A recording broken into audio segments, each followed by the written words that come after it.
Hello everyone, welcome back to the I skill. मैं हूं निशांत। कैसे हैं आप लोग? उम्मीद करता हूं बहुत बढ़िया होंगे, बहुत अच्छे तरीके से पढ़ रहे होंगे। आज के इस कंप्लीट लेक्चर में हम लोग सीखने वाले हैं एसक्यूएल का फुल लेंथ कोर्स, जिसमें हम लोग बेसिक से लेकर एडवांस तक सारे के सारे टॉपिक को यहाँ पे कंप्लीट करेंगे। सबसे खास बात यह कि ये कोर्स होने वाला है बिगनर फ्रेंडली। यस, यदि आप आज तक एसक्यूएल का फुल फॉर्म भी नहीं जानते हैं, आपने एसक्यूएल की कोई एक क्वारी भी नहीं लिखी है, यहां तक कि आपने कोई एसक्यूएल में कैसे रन करते हैं उसके लिए जो सॉफ्टवेयर इंस्टॉलेशन है वो भी नहीं किया है, तो आपको चिंता करने की कोई आवश्यकता नहीं है। द एसक्यूएल की लवली कम्युनिटी के लिए यहां पर हमने beginner friendly full length course provide किया है एसक्यूएल का, जिसमें मैं आपको यहां पर पढ़ाऊंगा। पढ़ाने के साथ साथ मैं आपको यहां पर कंप्लीट हर एक यूनिट वाइज टॉपिक जो है वो मैं आपको उसके नोट्स प्रोवाइड करूंगा। हम लोग हर क्वेश्चन के यहां पे थ्योरेटिकल पार्ट को कवर करेंगे, साथ ही साथ प्रैक्टिकली यहां पर हर एसक्यूएल क्वेरी को यहां पर रन करके सीखते हुए चलेंगे। तो यहां पर हम लोग प्रैक्टिकली और थ्योरेटिकली दोनों चीजों को यहां पे कंप्लीट करेंगे। मैं आपको यहां पे पढ़ाने के साथ साथ असाइनमेंट के क्वेश्चंस प्रोवाइड करूंगा, मैं आपको यहां पर केस स्टडीज प्रोवाइड करूंगा, मैं यहां पर आपको प्रैक्टिकल एग्जांपल के थ्रू सारी चीजें समझाऊंगा, मैं आपको यहां पर टेस्ट सीरीज भी प्रोवाइड करूंगा। आप जाकर अपना सेल्फ एनालिसिस भी कर सकते हो। यहां पर मैं आपको पीडीएफ में जो हमारी रेफरेंस बुक्स है, स्टडी मटेरियल जो है, सब कुछ मैं यहां पर वन बाय वन करके प्रोवाइड करने वाला हूं। आपको डिस्क्रिप्शन बॉक्स में जो है डाउनलोड का लिंक मिल जाएगा, आपको नोट्स यहां पे डाउनलोड कर लेना है। और मैं यहां पर डिस्क्रिप्शन बॉक्स में आपको टॉपिक वाइज सारे के सारे टाइम स्टैम्प भी प्रोवाइड कर दूंगा। आप पर्टिकुलर उस टॉपिक में जाकर उस कंटेंट को देख सकते हो, टॉपिक वाइज भी आप यहां पर पढ़ सकते हो। तो चलिए हम लोग सबसे पहले डिस्कस कर लेते हैं कि इसमें हम लोग क्या चीजें पढ़ने वाले हैं। आप मेरे स्क्रीन में देख सकते हैं एसक्यूएल का सिलेबस, जिसको यहां पर मैंने काफी सीक्वेंस वाइज सारे के सारे टॉपिक को अरेंज करके रखा हुआ है, जो आज के इस वीडियो में हम लोग पढ़ने वाले हैं। इसको मैंने पार्ट नंबर 1 और पार्ट नंबर 2 के अकॉर्डिंग यहां पर सीक्वेंस वाइज, यूनिट वाइज यहां पर अरेंज करके रखा हुआ है। तो जो भी आप मेरे स्क्रीन पे यहां पर टॉपिक देख रहे हैं, इसको हम लोग यहां पर वन बाय वन करके पढ़ेंगे। तो चलिए ज्यादा समय लेते हुए आज के इस वीडियो को हम लोग स्टार्ट करते हैं। यदि आपको ये वीडियो वैल्यूएबल लगा हो तो आप यहां पर एक कमेंट जरूर ड्रॉप करिएगा, जिससे कि यूट्यूब के एल्गोरिथम को पता चल पाए। आपके कमेंट, लाइक और सब्सक्राइब से यूट्यूब के एल्गोरिथम को यहां पर पता चलता है कि ये वीडियो आपके लिए काफी वैल्यूएबल है। तो चलिए आज के इस वीडियो को हम लोग स्टार्ट करते हैं। डिस्क्रिप्शन बॉक्स को आप चेकआउट कर लीजिएगा, जिसमें कि सारे के सारे इंपॉर्टेंट लिंक्स जैसे कि व्हाट्सएप, टेलीग्राम ग्रुप को भी आपको ज्वाइन कर लेना है, जिससे कि लगातार आपको द एसक्यूएल की वीडियोस की अपडेट मिलते रहे। और साथ ही साथ आपको टाइम स्टैम्प को यहां पर देखते हुए चलना है, जो मैं आपको यहां पर प्रोवाइड कर दूंगा। इस जो आप सिलेबस जो मेरे स्क्रीन पे देख रहे हैं, इसके अकॉर्डिंग मैं आपको टाइम स्टैम्प प्रोवाइड कर दूंगा। मैं आपको यहां पर कंप्लीट इस वीडियो में पोस्टग्रेसक्यूएल यूज करने वाला हूं। इसको कैसे इंस्टॉल करना है इसके लिए भी मैं आपको यहां पर डिस्क्रिप्शन बॉक्स में एक वीडियो प्रोवाइड कर दूंगा। आप जाकर पोस्टग्रेसक्यूएल को इंस्टॉल कर लीजिएगा। हम लोग पहले थ्योरेटिकल टॉपिक को पढ़ेंगे यूनिट नंबर 1 और यूनिट नंबर 2 के अंदर। आप जैसे कि मेरे स्क्रीन में देख सकते हैं, यूनिट नंबर 3 से हम लोग यहां पर इंस्टॉलेशन करेंगे और पूरे के पूरे बाकी के रिमेनिंग टॉपिक को हम लोग यहां पर थ्योरेटिकल और प्रैक्टिकली फॉर्मेट में एसक्यूएल की क्वेरी को रन करके यहां पर पढ़ेंगे। तो चलिए आज के वीडियो को हम लोग यहां पर स्टार्ट करते हैं। तो चलिए शुरू करते हैं आज का हमारा टॉपिक, जिसमें आज हम लोग देखेंगे introduction to SQL. Introduction to SQL में हम लोग यहां पे आज देखेंगे what is a database, database होता क्या है, एक्सेल और डेटाबेस दोनों में डिफरेंसेस क्या है, व्हाट इज एसक्यूएल, एसक्यूएल के एप्लीकेशंस क्या है, एंड एसक्यूएल और नो एसक्यूएल मतलब कि एक रिलेशनल डेटाबेस और इरिलेशनल डेटाबेस दोनों के डिफरेंस को आज हम लोग यहां पे समझेंगे, और टाइप ऑफ एसक्यूएल कमांड्स को हम लोग यहां पर देखेंगे। तो चलिए एक एक करके सारे टॉपिक को हम लोग यहां पे डिस्कस करते हैं। सबसे पहले आप लोग के मन में क्वेश्चन होगा, sir what is a database. SQL को स्टार्ट करने से पहले इंपॉर्टेंट ये है कि हम लोग एक डेटाबेस को समझें कि डेटाबेस होता क्या है। तो जैसे कि आप लोग मेरे स्क्रीन पे यहां पे देख रहे हैं, ये होता है एक डेटाबेस का सिंबल, जैसे कि आप मेरे स्क्रीन पे यहां पर देख रहे हैं। अब देखिए क्या है ना, इस डेटाबेस की यदि मैं बात करूं तो डेटाबेस क्या होता है। Database is a system that allow user to store and organize data. किसी भी डेटाबेस एक तरीके का सिस्टम होता है जिसमें हम लोग किसी भी डेटा को ऑर्गेनाइज तरीके से स्टोर करते हैं। It's not very complicated. Database बहुत आसान सी चीज होती है। डेटाबेस एक तरीके का एक ऐसा सिस्टम होता है जहां पर हम लोग किसी भी डेटा को एक ऑर्गेनाइज फॉर्मेट में क्या करते हैं, स्टोर करके रखते हैं। ऑर्गेनाइज फॉर्मेट कहने का मतलब कि मान लीजिए मेरे पास एक यहाँ पर टेबल है। एक टेबल में कई सारे क्या होंगे, रो होंगे और कॉलम होंगे। जैसे कि यहाँ पर आप देख रहे हैं, मैं यहाँ पे ड्रॉ कर रहा हूं, ये क्या है, मेरा यहाँ पे रो है, ये है मेरा क्या, रो, ठीक है। और मेरा कॉलम्स क्या है, ये मेरे क्या हो गए, कॉलम्स हो गए। इसको मैंने क्या किया, एक टेबल के फॉर्मेट में ऑर्गेनाइज करके रखा, जिसको मैं कहां पे स्टोर करता हूं, अपने डेटाबेस के अंदर स्टोर करता हूं। अब इसके साथ मेरे को क्या करना है, कम्युनिकेट करना है। डेटाबेस के साथ मुझे क्या करना है, बात करना है। डेटाबेस के लिए मैं कम्युनिकेट करने के लिए यूज करता हूं डिफरेंट लैंग्वेजेस को, जिसके लिए हम लोग एसक्यूएल को यूज करते हैं, जिससे हम लोग देखते हैं कि हम लोग डेटाबेस को कैसे यहाँ पर स्टोर करके यहाँ पे रखेंगे। अब आपके मन में क्वेश्चन होगा कि सर क्या रो और कॉलम्स को तो मैंने एक्सेल में भी यहाँ पर पर यूज किया है। तो क्या एक्सेल और डेटाबेस दोनों में क्या डिफरेंस होता है? तो यस, एक्सेल की कुछ लिमिटेशंस होती है। तो यहाँ पर एक्सेल और डेटाबेस को के डिफरेंस को हम लोग यहाँ पे समझते हैं। सबसे पहले तो एकदम मैं आसान सी भाषा में बोलूं कि एक्सेल के अपने एडवांटेजेस है, लेकिन एक्सेल जो है कोई भी अनट्रेन्ड पर्सन जो है यूज कर सकता है, ये इजी टू यूज होता है। लेकिन डेटाबेस को समझने के लिए एक ट्रेन पर्सन ही डेटाबेस में काम कर सकता है। पहली चीज आपके यहाँ पे समझ में आई। अब दूसरा बात यह है कि डेटाबेस जो होता है एक्सेल के अंदर जो डेटा स्टोर किया जाता है वो काफी लेस डेटा यूज के लिए एक्सेल को यूज किया जाता है, और यहाँ पे डेटाबेस में जो स्टोर किया जाता है लार्ज अमाउंट ऑफ डेटा को स्टोर किया जाता है। अब देखो, लेस डेटा स्टोर बोलने का मतलब कि लगभग एक्सेल के अंदर ना 10,48,000 के आसपास जो है ना रोज यूज की जाती है, ठीक है। और लगभग कॉलम्स जो यूज किए जाते हैं वो मेरे अप्रोक्सीमेट 36,000 के आसपास जो है कॉलम्स यूज किए जाते हैं। तो यहाँ पर एक्सेल की कुछ लिमिटेशंस होती है, लेकिन डेटाबेस की कोई लिमिटेशंस नहीं होती है। दैट्स वाई कोई जो छोटे प्रोजेक्ट्स होते हैं good for the one time analysis करने के लिए, कोई क्विक चार्ट बनाने के लिए एक्सेल को यहाँ पे यूज किया जाता है। लेकिन जब एक ऑटोमेटेड टास्क को आपको बनाना रहता है, आपको बड़े डेटाबेस में काम करना होता है, तो आपको यहाँ पर डेटाबेस की कोई ना कोई लैंग्वेज पढ़नी पड़ती है। इसलिए आज हम लोग यहाँ पर एसक्यूएल पढ़ रहे हैं। अब यहां पर क्या लिमिटेशन होती है एक्सेल में? इसके अंदर no data integrity due to manual operation. देखो, मैनुअल ऑपरेशंस जो होते हैं हमारे, मैनुअल ऑपरेशन कहने का मतलब कि मान लो मैं एक रजिस्ट्रेशन फॉर्म बना रहा हूं। एक रजिस्ट्रेशन फॉर्म में मैं यदि फोन नंबर डाला हुआ हूं कि मुझे इस फोन नंबर में केवल न्यूमेरिक डिजिट चाहिए, ठीक है। इस न्यूमेरिक डिजिट को में कोई भी व्यक्ति आके यदि मैनुअली फिल आउट करेगा इस फॉर्म में, तो क्या करेगा, यहां पे मैं अपना नाम निशांत भी टाइप कर सकता हूं। लेकिन यहां पर क्या होता है कि मैं डेटा की इंटीग्रिटी को हाई करना चाहता हूं, तो मैं यहां पे लिमिटेशन कर दूंगा डेटाबेस के अंदर कि कोई भी यहां पर एंटर कर पाएगा न्यूमेरिक डिजिट को। मतलब कि फोन नंबर जो है यहां पर 7880 जो नंबर है, न्यूमेरिक नंबर है, वो 10 डिजिट तक ही यहां पर जो है टाइप कर पाएगा कोई भी पर्सन। ये काफी जो चीजें होती है बहुत इंपॉर्टेंट होती है जब हम लोग लार्ज डेटा सेट में काम करते हैं। इसलिए एक्सेल और डेटाबेस दोनों के अलग अलग एडवांटेजेस हैं। एक्सेल की कुछ लिमिटेशंस हैं, इसलिए हम लोग डेटाबेस को यहां पर यूज करते हैं। लो सर्च फिल्टर कैपेबिलिटीज है एक्सेल के अंदर, बहुत ज्यादा जरूरी चीज होती है, और डेटाबेस के अंदर हाई सर्च फिल्टर कैपेबिलिटीज होती है। तो एक्सेल और डेटाबेस दोनों में यहां पर काफी डिफरेंस होता है। हम लोग एक्सेल की कुछ लिमिटेशंस होती है, इसलिए डेटाबेस को यहां पे यूज करते हैं। अब हमने समझ लिया कि डेटाबेस होता क्या है, ये कैसे एक्सेल से डिफरेंट है। अब यहां से हमारी जो जर्नी है वो स्टार्ट होती है कि एसक्यूएल क्या होता है। तो हम लोग समझते हैं कि व्हाट इज एसक्यूएल। एसक्यूएल होता क्या है एक्चुअल में? एसक्यूएल का फुल फॉर्म होता है structure query language. SQL is a programming language used to interact with the database. देखो क्या होता है, हम लोग को डेटाबेस के साथ क्या करना होता है, कम्युनिकेट करना होता है। कम्युनिकेट कैसे होंगे? जैसे कि हम लोग यहाँ per day to day life में एक दूसरे के साथ कम्युनिकेट करते हैं। एक पर्सन होता है तो दूसरे पर्सन के साथ कम्युनिकेट कब कर सकता है? जब उसको एक दूसरे के साथ कुछ काम बताना हो, इस पर्सन को, पर्सन ए को पर्सन 2 के साथ यहाँ पे कुछ कम्युनिकेट करना हो, तो उसको एक लैंग्वेज आनी चाहिए। जस्ट यहाँ पे भी वही चीज होता है, जब मुझे डेटाबेस को कुछ बात बतानी होती है, डेटाबेस को कोई कमांड देनी होती है, तो मुझे क्या यूज करना होता है, एक लैंग्वेज यूज करना होता है। एसक्यूएल एक वही लैंग्वेज है जो इंटरेक्ट करता है डेटाबेस के साथ। आसान भाषा में हम लोग यहाँ पे समझें तो अब हम लोग यहाँ पर देखते हैं कि एसक्यूएल के एप्लीकेशंस क्या है। देखो, एसक्यूएल की वजह से तो मेनली कई सारे एप्लीकेशंस है, लेकिन मेनली एप्लीकेशन है आपके CRUD, मतलब कर्ड। CRUD हम लोग इसको शॉर्ट फॉर्मेट में बोलते हैं। इसका मतलब होता है क्रिएट करना, रीड करना, अपडेट करना एंड डिलीट करना। हम लोग को डेटाबेस को क्या करना होता है, क्रिएट करना होता है। तो क्रिएट कैसे होता है? जैसे मान लीजिए एक टेबल है, ये मेरे पास एक कस्टमर टेबल है। इस कस्टमर टेबल में यहाँ पर मेरे पास नेम है, मेरा एज है, मेरा यहाँ पे मोबाइल नंबर है, मेरा यहाँ पे ईमेल आईडी है, ठीक है। मेरा नेम मैं यहाँ पे डालूंगा, मेरा नाम है निशांत, मेरी एज है यहाँ पे XYZ 28 मान लीजिए। मोबाइल नंबर मैंने यहाँ पे डाला अपना मोबाइल नंबर, और मेरा यहाँ पे अपना ईमेल आईडी डाला, ठीक है। अब यहाँ पर मैं क्या कर रहा हूँ, यहाँ पे मैं सारे के सारे डेटा को क्या कर रहा हूँ, क्रिएट कर रहा हूँ, ठीक है। अब इस डेटा को मुझे क्या करना होगा, कई बार रीड करना होगा, इस डेटा में मुझे अपडेट करना होगा। अपडेट करना होगा, मान लीजिए मुझे यहाँ पर क्या करना होगा, एड्रेस भी ऐड करना होगा, एक और नया कॉलम ऐड करना होगा। तो मैं क्या कर रहा हूँ, डेटाबेस को क्या कर रहा हूँ, यहाँ पे अपडेट कर रहा हूँ। रीड करना या फिर रिट्रीव करना, डेटाबेस को क्रिएट करना, डेटाबेस को अपडेट करना, या फिर किसी भी डेटाबेस में मान लीजिए यहाँ पे 1 से लेके 10 कॉलम है, 10 में से मुझे चाहता हूं, 10 में 1 से लेके मान लीजिए, माफ करिए 10 रो है, 10 में से मैं चाहता हूं कोई एक पर्टिकुलर रो यहाँ पे डिलीट हो जाए या फिर ड्रॉप हो जाए, तो मैं क्या करूंगा, यहाँ पे डेटाबेस को डिलीट करूंगा।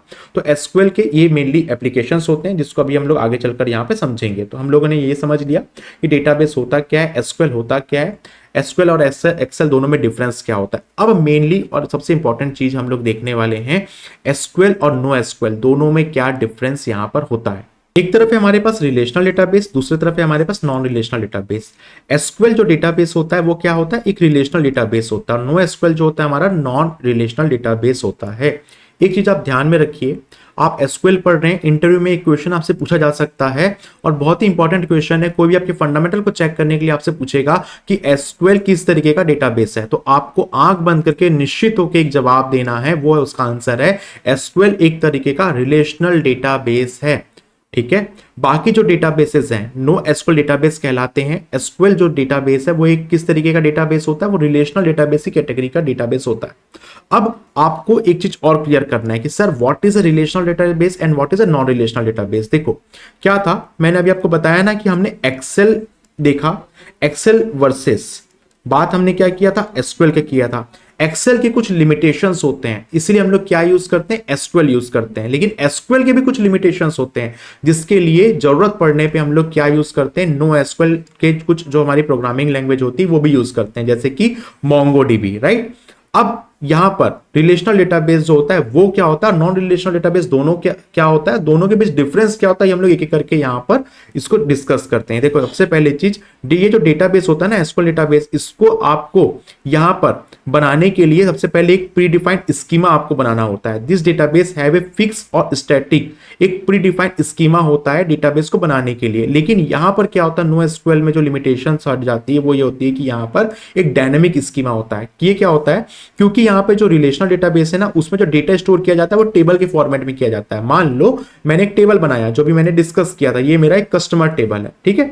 कस्टमर टेबल में मेरा क्या आया, नाम आया, मेरा मोबाइल नंबर आया, मेरा ईमेल आईडी आया, और मैं यहां पर इस तरीके का यहां पे रो और कॉलम बना लिया। तो मेरा ये क्या बना, टेबल बना, मेरा ये क्या बना, कस्टमर टेबल बना। मेरे पास यहां पे क्या है, डिफरेंट डिफरेंट कॉलम्स है, यहां पे मेरे पास क्या है, डिफरेंट डिफरेंट जो है रो है, ठीक है। तो ये क्या हो गया, मेरा एक प्री डिफाइंड स्कीमा बन गया। पहले से मैंने यहां पर क्या बना दिया, 4 कॉलम बना दिया, मैं यहां पे जो है 4 रो बना दिया। तो ये मेरा क्या हो गया, 4x4 का यहां पर एक टेबल बन गया। तो मैं इसी फॉर्मेट में यहां पे चलते जाऊंगा। इस टेबल को मेरे को अपडेट करना होगा तो क्या करना होगा, यहां पे मैं एक नया रो ऐड करूंगा या फिर यहां पे जाके मैं एक नया कॉलम ऐड करूंगा। तो यहां पे मेरे कॉलम्स बढ़ते जाएंगे, यहां पे मेरे क्या रो बढ़ते जाएंगे। तो मैंने क्या किया, एक डेटा को क्या किया, स्टोर कर दिया, कहां पे, एक टेबल के फॉर्मेट में कर दिया। ये एक होता है एसक्यूएल का काम करने का तरीका। लेकिन यदि मुझे जरूरत पड़ गई उस तरीके की डेटा की जिसमें हाई वॉल्यूम डेटा है, उसको मैं कैसे स्टोर करूंगा, उसको लिए मैं यूज करूंगा, क्योंकि जहां पर एक्सेल की लिमिटेशन होती है, ठीक है। उसके बाद हम लोग क्या यूज करते हैं, एसक्यूएल यूज करते हैं, ठीक है। अब प्रोजेक्ट की रिक्वायरमेंट है कि मुझे और बड़ा डेटा यूज करना है, तो मैं क्या यूज करूंगा, नो एसक्यूएल डेटाबेस यूज करूंगा। अब यहां पर नो डेटाबेस को यूज करने के लिए यहां पर डेटा को क्या किया जाता है, स्टोर किया जाता है टेबल के फॉर्मेट में। लेकिन यहां पर डेटा को 4 तरीके की चीजों में स्टोर किया जा सकता है, आइदर की वैल्यू पेयर में के थ्रू स्टोर किया जा सकता है, डॉक्यूमेंट बेस के थ्रू, ग्राफ डेटाबेस के थ्रू, या फिर वाइट कॉलम स्टोर के थ्रू यहां पर डेटाबेस को स्टोर किया जाता है। अभी हम लोग नो रिलेशनल डेटाबेस जैसे कि मोंगो, कासेंड्रा, एज बेस, ये सब डेटाबेस को भी हम लोग नहीं पढ़ रहे हैं। अभी हम लोग क्या पढ़ रहे हैं, हम लोग एसक्यूएल को पढ़ रहे हैं। तो अभी हमारा जो पूरा की पूरा आज का जो हमारा सेशन होने वाला है, कंप्लीट हमारा लेक्चर होने वाला है एसक्यूएल जो है, इसमें बेस होने वाला है हमारा रिलेशनल डेटाबेस में यूज होने वाला है। और आपको एक चीज और बता दूं, पूरे कम्युनिटी में लगभग यदि आप आज भी जाएंगे तो लगभग एक्सेल के बाद जो हम लोग सबसे जो मेन और सबसे फेमस जो डेटाबेस के लिए लैंग्वेज यूज की जाती है वो यूज की जाती है एसक्यूएल, क्योंकि इसकी कम्युनिटी बहुत बड़ी है और ये एकदम प्रैक्टिकल वर्जन में काफी ज्यादा यूज होता है। अब आगे चल के जो फ्यूचर में जो है रिलेशनल डेटाबेस को भी यूज किया जा रहा है, जिसमें सबसे खास जो हमारी जो लैंग्वेज है वो है हमारी मोंगोडीबी। अब यहाँ पे जो स्कीमा है क्या होता है, पहले से प्री डिफाइन होता है। यहाँ पे स्कीमा क्या होता है, डायनामिक होता है। यहाँ पे लो परफॉर्मेंस और जो ह्यूज वॉल्यूम ऑफ डेटा है उसके लिए यूज किया जाता है, लेकिन ये इजी टू वर्क होता है, दैट्स वाई इसको आज की डेट में यहाँ पर यूज किया जाता है। तो आपका मेन क्वेश्चन ये है कि सर यदि मुझसे कोई भी पूछेगा, इंटरव्यू में पूछेगा, रात को नींद में भी कोई भी पूछेगा, तो एक गलती बिल्कुल नहीं करना है। एसक्यूएल किस तरीके का डेटाबेस है, एसक्यूएल एक रिलेशनल डेटाबेस है, आपको हमेशा ध्यान में रखना है। या फिर कोई आपसे उल्टा घुमा के पूछेगा कि भाई रिलेशनल डेटाबेस के मुझे एग्जांपल्स बताइए, तो आप बताएंगे एसक्यूएल डेटाबेस जो होता है, एसक्यूएल लैंग्वेज जो यूज की जाती है, जैसे कि post SQL, my SQL server, और भी जो ओरेकल वगैरह हम लोग यूज करते हैं, वो किस तरीके के डेटाबेस होते हैं, वो रिलेशनल डेटाबेस होते हैं। बाकी उसके अलावा जो भी होते हैं वो क्या होते हैं, मोंगोडीबी, कासेंड्रा, एचबेस और भी कई सारे ऐसे एग्जांपल्स हैं। इस तरीके के डेटाबेस होते हैं नॉन रिलेशनल डेटाबेस डेटाबेस होते हैं। तो अभी तक हमने जो चीजें को समझा वो आपको यहाँ पर अच्छे तरीके से नोट करके अपने ध्यान में रखनी है, क्योंकि इससे ही आपके इंटरव्यू के फंडामेंटल क्वेश्चंस बनते हैं। अब डिस्कस करते हैं हम लोग एसक्यूएल कमांड्स क्या होती है। एसक्यूएल कमांड को मेनली 4 तरीके से डिवाइड किया गया है। पहला है आपका डीडीएल, डेटा डेफिनेशन लैंग्वेज। यदि मैं एसक्यूएल की बात करूं तो इसे मेनली 4 तरीके से डिवाइड किया गया है। पहला है आपका क्या, डीडीएल मतलब कि डेटा डेफिनेशन लैंग्वेज, जैसे कि आप मेरे स्क्रीन पे यहाँ पे देख रहे हैं। दूसरा क्या है मेरा यहाँ पर, वो है आपका DML, data manipulation language, DML, ठीक है। और थर्ड आपका क्या है यहाँ पर, डीसीएल मतलब डेटा कंट्रोल लैंग्वेज, डीसीएल। अब यहाँ पे फोर्थ जो है आपका वो है होता है आपका टीसीएल, मतलब कि यहाँ पर ट्रांजेक्शन कंट्रोल लैंग्वेज। कुछ बुक्स में यहाँ पर 3 पार्टी दिया गया है, डीडीएल, डीएमएल और डीसीएल। लेकिन यहाँ पर नई रेफरेंस बुक आप देखेंगे तो एसक्यूएल को कहाँ पर कमांड किया गया है, 4 किस तरीके से डिवाइड किया गया है, 4 तरीके से डिवाइड किया गया है। एक होता है आपका डीडीएल, दूसरा होता है आपका डीसीएल, डीएमएल एंड टीसीएल। देखो आपसे एक और यहाँ पर इंटरव्यू क्वेश्चन पूछा जा सकता है, एसक्यूएल कमांड्स में या फिर एसक्यूएल को किस तरीके से 4 पार्ट में डिवाइड किया गया है, या फिर डेटा डेफिनेशन लैंग्वेज क्या होती है, डेटा मैनिपुलेशन लैंग्वेज क्या होती है, डीसीएल क्या होता है, टीसीएल क्या होता है। तो ये टॉपिक भी काफी यहाँ पे इंपॉर्टेंट है, इसको ध्यान दीजिएगा। क्या होता है ना, जब हम लोग यहाँ पर कोई भी डेटाबेस की बात करते हैं तो एसक्यूएल में जो है इसे 4 तरीके के अलग अलग सब क्वेरीज यूज करते हैं। एसक्यूएल के अंदर हम लोग यहाँ पर एसक्यूएल के अंदर अलग अलग हम लोग सिंटेक्स यूज करते हैं। इसको ना मेनली 4 पार्ट में डिवाइड किया गया है। पहला है आपका डीडीएल मतलब कि डेटा डेफिनेशन लैंग्वेज। ये डेफिनेशन जो वर्ड है इससे ही आपको समझ में आएगा कि क्या करना है। देखो मैं डीडीएल की बात करता हूं तो डीडीएल में हम लोग क्या करते हैं, किसी भी डेटाबेस को क्या करना होता है, हमको क्रिएट करना होता है। यदि मैंने डेटाबेस को क्रिएट किया मतलब आप अभी समझो केवल टेबल, ठीक है, डेटाबेस मतलब टेबल। मैं क्या कर रहा हूं, टेबल को क्रिएट कर रहा हूं। तो ये किस तरीके से होगा, मुझे डिफाइन करना होगा, हर चीज यहाँ पे डिफाइन करना होगा। क्या डिफाइन करना होगा कि मेरे यहाँ पर कितने रो होंगे, कितने कॉलम होंगे, इस डेटाबेस का नाम क्या होगा, ठीक है। तो मैं क्या करूंगा यहाँ पे डेफिनेशन एक डिफाइन करूंगा, हर चीज को क्या करूंगा, डिफाइन करूंगा, ठीक है। तो उसके लिए मैं क्या क्या सिंटेक्स यूज करूंगा, क्रिएट सिंटेक्स यूज करूंगा। मैं ड्रॉप करूंगा मतलब कि डिलीट करूंगा, ड्रॉप का मतलब होता है डिलीट करूंगा, ठीक है। मैं यदि डिफाइन कर रहा हूं तो मैं डिफाइन क्या कर रहा हूं, मैं डिफाइन कर रहा हूं कि इस कॉलम में मेरे पास क्या है, नेम आए। इस नेम में मेरे पास क्या है, केवल न्यूमेरिक वर्ड जो है वही यहां पर एंटर हो। मैं चाहूंगा यहां पे मेरा मोबाइल नंबर आए, मोबाइल में क्या हो मेरे पास, सॉरी यहां पे जो है मेरे पास नेम में क्या है, मेरे अल्फाबेटिक नंबर आए, ठीक है। मोबाइल में मेरे पास क्या है, न्यूमेरिक नंबर आए, राइट। मेरे पास इस कॉलम में केवल 10 डिजिट के न्यूमेरिक मोबाइल नंबर ही यहां पे एंटर हो। तो मैं क्या करूंगा, हर चीज को क्या करूंगा, डिफाइन करूंगा। इसको क्या बोलते हैं, इस तरीके के हम लोग सिंटेक्स को यूज करते हैं। तो हम लोग यहां पर डीडीएल को इसमें डिवाइड किया गया, मतलब 4 तरीके के पार्ट में डिवाइड किया गया। इस तरीके के सिंटेक्स जो यूज होते हैं वो डीडीएल के कैटेगरी के अंदर आते हैं, राइट। जैसे कि क्रिएट हो गया, ड्रॉप हो गया, ऑल्टर करना हो गया, ट्रंकेट करना हो गया, या फिर किसी को रीनेम करना हो गया, ठीक है। अब सेकंड आता है हमारा डेटा मैनिपुलेशन लैंग्वेज। अब डेटा मैनिपुलेशन लैंग्वेज में मेरे को क्या करना होगा, मैनिपुलेट करना होगा। क्या करना होगा कि ये जो मैंने टेबल बनाया है, इस टेबल में मैं क्या करूंगा, इंसर्ट करूंगा। क्या करना होगा, मुझे एक नया यहां पे क्या करना होगा, रो इंसर्ट करना है, या फिर मान लो मुझे यहां पे एक नया कॉलम इंसर्ट करना है इस टेबल के अंदर, या फिर मुझे अपडेट करना है। ये सब सिंटेक्स को यूज कर देंगे। इसको हम लोग किस कैटेगरी के अंदर रखते हैं, डीएमएल कैटेगरी के अंदर रखते हैं, insert, update, delete and select.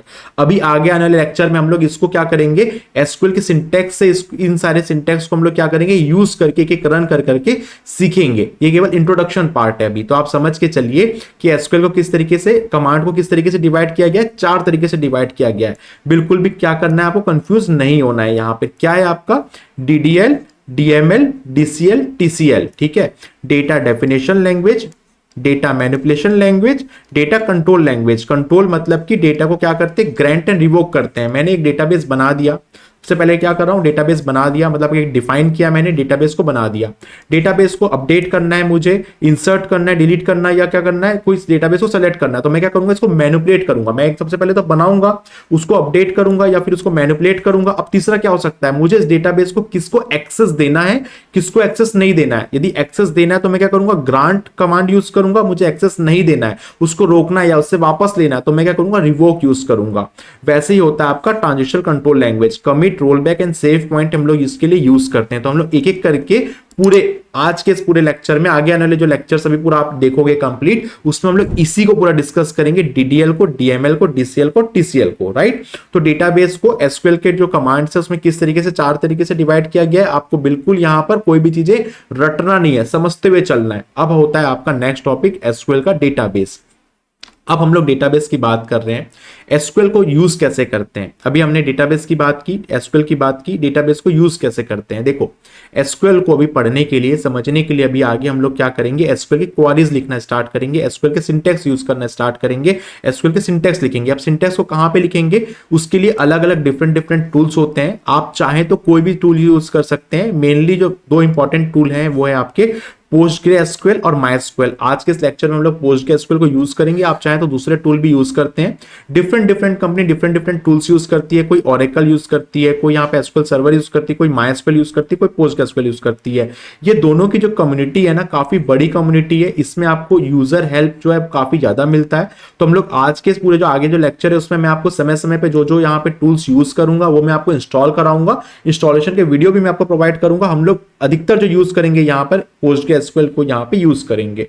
अब क्या है, जो ट्रेडिशनल एसक्यूएल के जो आरडीबीएमएस है, ठीक है, एसक्यूएल के लिए जो यूज करते हैं वो ओरेकल यूज करते हैं, पोस्टग्रेसक्यूएल यूज करते हैं। मॉडर्न एसक्यूएल के टूल्स आप यहाँ पे देख रहे हैं कई सारे हैं, ठीक है। अधिकतर आपको यहाँ पे जो ध्यान देना है पोस्टग्रेसक्यूएल पे, जिसमें एलिफेंट वाला ये सिंबल होता है, और यहाँ पे वेल मछली जो होती है हमारी माइस्क्यूएल का, इसका आइकन ये इस तरीके से होता है। तो अधिकतर यहाँ पे पोस्टग्रेसक्यूएल माइस्क्यूएल यूज किया जाता है, और एसक्यूएल लाइट भी कई बार यहाँ पे यूज किया जाता है।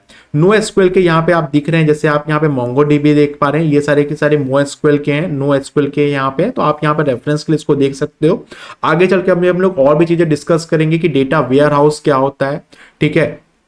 ओ लैब मतलब कि जनरेटिव वैल्यू करने के लिए डेटाबेस में क्या क्या टूल यूज करते हैं, मैं आपको धीरे धीरे आगे चलकर जैसे जैसे बढ़ते जाएंगे बताते जाएंगे। आपको स्टार्टिंग में बिल्कुल भी कंफ्यूज नहीं होना है कि सर मैं पोस्टग्रेसक्यूएल में कर रहा हूं, मैं माइस्क्यूएल में यूज कर रहा हूं, माइस्क्यूएल लाइट में यूज कर रहा हूं। मेरा अभी पूरा लेक्चर देखने के बाद आप जो सिंटेक्स है वो पोस्टग्रेसक्यूएल में भी लिख पाओगे, आप माइस्क्यूएल में भी लिख पाओगे। हम लोग डिफरेंट डिफरेंट यूनिट्स को यहाँ पे एक एक करके स्टार्ट करते जाएंगे और पूरे की पूरी चीजों को यहाँ पे समझते हुए जाएंगे। तो अभी तक हमने जो चीजों को पढ़ा, एक बार उसका एक क्विक सा रिवीजन लेते हैं, फिर हम लोग नेक्स्ट टॉपिक को यहां पर स्टार्ट करते हैं। रिवीजन में हम लोगों ने क्या देखा, हम लोगों ने देखा कि एसक्यूएल का इंट्रोडक्शन पूरे के पूरे इस यूनिट में हम लोगों ने देखा। हमने देखा कि डेटाबेस होता क्या है, डेटाबेस को आपने समझा। एक्सेल और डेटाबेस दोनों में डिफरेंस क्या होता है, एक्सेल की लिमिटेशन है, इसके लिए हम लोग क्या यूज करते हैं, डेटाबेस यूज करते हैं। और डेटाबेस किस तरीके से डिवाइडेड होता है, दो तरीके के पार्ट में डिवाइड होता है, एक होता है रिलेशनल डेटाबेस और दूसरा होता है इररिलेशनल डेटाबेस। अब हम लोगों ने समझा कि एसक्यूएल होती क्या है, एसक्यूएल के एप्लीकेशन क्या होते हैं, create, read, update and delete होते हैं। यहाँ पर रिलेशनल डेटाबेस और इररिलेशनल डेटाबेस दोनों में डिफरेंस क्या होता है। यहाँ पर रिलेशनल डेटाबेस में हम लोग क्या करते हैं, एक स्कीमा बनाते हैं। मतलब कि क्या होता है, जैसे मान लीजिए मैं एक कस्टमर टेबल बना रहा हूं, उस कस्टमर टेबल से मैं दूसरे टेबल को क्या करूंगा, रिलेट करूंगा। जैसे मैं स्टूडेंट टेबल बना रहा हूं, उस स्टूडेंट टेबल का मैं क्या बनाऊंगा, वहां पर डिफरेंट डिफरेंट कॉलम्स बनाऊंगा। तो मैं पहले से क्या करता हूं, एक प्री डिफाइन कर लेता हूं। एक स्कीमा का मतलब ये होता है कि मैं प्री डिफाइन कर रहा हूं कि मेरे टेबल के अंदर क्या क्या चीजें होगी, राइट। लेकिन नो रिलेशनल डेटाबेस में क्या होता है, एक डायनामिक स्कीमा होता है, कभी भी मैं कोई भी चीज यहां पे अपडेट कर सकता हूं। फिर हम लोगों ने देखा आज के इस यूनिट में एसक्यूएल की कमांड्स। एसक्यूएल को चार तरीके के कमांड में यहां पे डिवाइड किया गया। एक होता है डीडीएल, दूसरा होता है डीएमएल, तीसरा होता है डीसीएल, चौथा होता है टीसीएल। इस तरीके के चार पार्ट को यदि आप यहां पे कवर करते जाओगे, सीक्वेंस वाइज कवर करते हुए जाओगे, तो आपका एसक्यूएल यहां पे पूरा कंप्लीट हो जाएगा, राइट।